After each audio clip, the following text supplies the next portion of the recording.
جن میں Lahore high court سے ان کی ضمانت پوسٹ اریسٹ بیل ڈسمس ہوئی تھی 26 جون کو، وہ بالآخر آج سپریم کورٹ پہنچ گئی 3 ممبر بینچ کے پاس۔ خوش قسمتی سے چیف جسٹس صاحب کے پاس یہ معاملہ آج فکس ہوا، جس میں نوٹسز ایشو ہو گئے ہیں نیکسٹ ٹیوزڈے کے لیے، 19 تاریخ کے لیے 19 اگست کے نوٹسز ہیں۔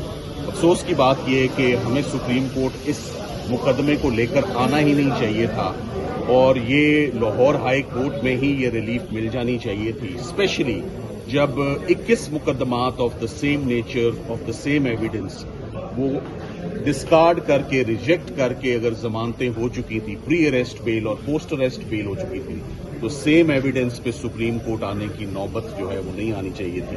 یہ ہم برڈن کر رہے ہیں سپریم کورٹ آف پاکستان کو ود کیسز، اور جو سیاسی کیسز ہیں وہ نظر آ رہا ہے کہ سیاسی کیسز ہیں، اور سیاسی انتقام عمران خان صاحب سے جو ہے وہ جاری ہے، ایک کے بعد ایک کیس جو ہے وہ چلتا جا رہا ہے۔ آج کی کارروائی میں چیف صاحب نے ہدایت دی ہے سرکار کو خاص طور پہ کہ لاہور ہائی کورٹ کے فاضل جج صاحب نے جو آبزرویشنز اپنے آرڈر میں دی ہیں، ہم یہ آپ سے سننا چاہتے ہیں کہ کیا وہ آبزرویشنز دینا مناسب تھیں، کیا یہ merits of the case would be looked into, کیا یہ ڈیفینیٹ فائنڈنگز دی جا سکتی تھیں۔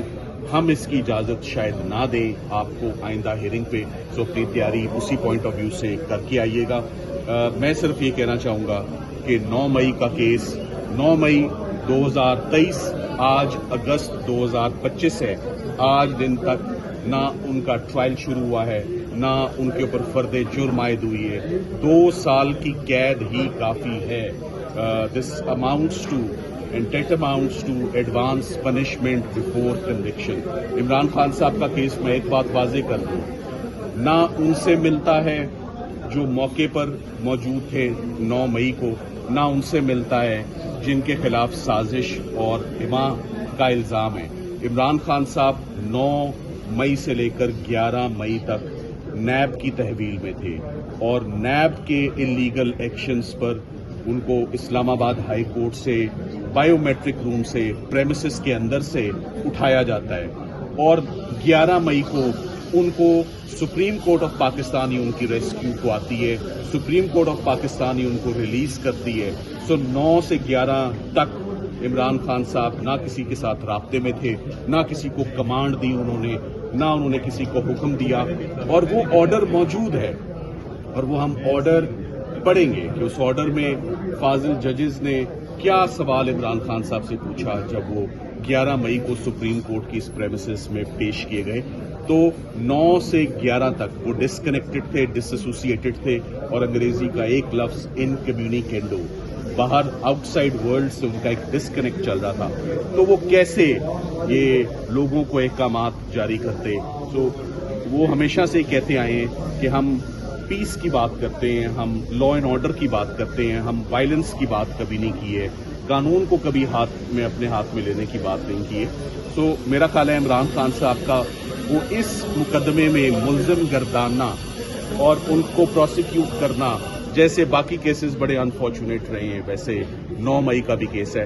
سو ہم امید کرتے ہیں کہ انشاءاللہ جیسے آج ہمیں ہدایت ہوئی ہے سپریم کورٹ سے کہ کس طریقے سے نیکسٹ ڈیٹ پر یہ بیل سننا چاہتے ہیں، ہم انشاءاللہ نیکسٹ ڈیٹ پر 9 مئی کے ان کیسز پہ سو ڈیٹ اناؤنسڈ ہے، اور ان کی اب ہم یہ بھی امید کرتے ہیں کہ اگر سڑک کے اس پار چھٹیاں نہیں ہیں اور بیل سنی جا رہی ہے، تو سڑک کے اس پار اگر القادر ٹرسٹ میں عمران خان صاحب کا آخری کیس ہے تو آج یہیں سے بغیر درخواست دائر کیے، کیونکہ درخواست ہم ڈالتے ہیں تو وہ لگتی نہیں ہے، وہ چیف صاحب کے پاس، اسلام آباد ہائی کورٹ کے چیف صاحب کے پاس پہنچتی نہیں ہے۔ تو میرا خیال ہے اگر یہ بیل سنی جا سکتی ہے تو وہ بیل کیوں نہیں سنی جا سکتی؟ کیا ایسے بھی ہو سکتا ہے کہ سڑک کے اس پار چھٹیاں ہیں اور سڑک کے اس پار چھٹیاں نہیں ہیں؟ میرا خیال ہے کہ اسی ہفتے القادر کی بھی لسٹ آنی چاہیے، اور القادر کیس بھی ہونا چاہیے۔ یہ آخری 2 کیسز ہیں۔ عمران خان صاحب آخری دفعہ جب سپریم کورٹ آئے تھے، ایک ہی مقدمے میں آئے، وہ فوجداری کے، وہ سائفر تھا، وہ سائفر بہت برے طریقے سے ایکسپوز ہوا، اور عمران خان صاحب کی ضمانت یہیں سے ہوئی۔ اب ہم 9 مئی کا کیس عمران خان صاحب کا سپریم کورٹ لے کر آئے ہیں، انشاءاللہ آئندہ ہفتے اس کی سماعت ہوگی۔ اچھا سر، یہ بتائیے گا کہ یہ سماعت کیونکہ سرکار نے ایٹ دا ویری آؤٹ سیٹ انہوں نے کہا کہ ہمیں تو اس کا نوٹس ہی نہیں. انہوں نے کہا آج ہم آپ کو نوٹس کرنے کے لیے ہی آئے ہیں. سرکار نے لمبی تاریخ لینے کی کوشش کی جس کو ڈکلائن کیا گیا. انہوں نے کہا ہم اس کو نیکسٹ ویک کے لیے ہی فکس کر رہے ہیں, آپ تیار ہو کر آئیں. سو آج ان پہلوؤں پہ اور ان ایسپیکٹس پہ بات نہیں ہوئی. ان تمام اور وقت سے پہلے میرا خیال ہے نوٹس پر میں آپ کو ایک آپس کی بات بتاؤں, ویسے آپ لوگ بہت ذہین ہو چکے ہوئے, ہم سارے کارڈز اپنی سلیو سے نہیں نکالتے. ابھی بھی میں نے آپ کو بہت ساری باتیں پہلے بتا دی ہیں. مخالفین اس سے جو ہے نا وہ جسے کہتے ہیں سیانے ہو جاتے ہیں. سو آج کے لیے اتنا ہی میرا خیال ہے رکھیں. Thank you very much. سب سے پہلی بات یہ کہ آج میں تھوڑا سا حیران ہوا, مگر جو حکم ہوتا ہے فاضل ججز کا وہ سر آنکھوں پہ. میرٹس آف دا کیس میں ٹینٹیٹو اسیسمنٹ پوسٹ اریسٹ بیل میں الاؤڈ ہے, اور میرٹس آف دا کیس میں اوپننگ ہی اپنی یہاں سے کروں گا کہ ہمارے پاس فیصلے موجود ہیں. Merits of the case could be looked into in pre اور پوسٹ اریسٹ بیل. صرف میلا فیڈے اور الٹیریئر موٹو کوئی نہیں دیکھیں گے, آپ میرٹس کو بھی دیکھیں گے. سر یہ بھی بتائیے گا جو 9 مئی کے کیسز میں کل سزائیں ہوئی ہیں اس کے حوالے سے, کیونکہ وہ لوگ بھی بہت سارے ایسے لوگ ہیں جو اس جگہ پہ موجود نہیں تھے لیکن ان کو سزائیں دی گئی ہیں 10 سال 5 سال. تو آپ کو کیا لگتا ہے کہ خان صاحب اس دن تو موجود نہیں تھے تو ان پر کیا کوئی مطلب؟ یہ خان صاحب کا کیس, میں آپ کو دوبارہ کہہ رہا ہوں کہ خان صاحب کا کیس کسی بھی کیٹیگری میں فال نہیں کرتا. جو شخص ایک انویسٹیگیٹنگ ایجنسی کی تحویل میں ہو, جس کو سپریم کورٹ نجات دلوائے, تو جو واقعات ہوئے وہ 9 کو رونما ہوئے. انشاءاللہ باقی باتیں آپ کو آپ کے سوالوں کے جواب وہاں مل جائیں گے.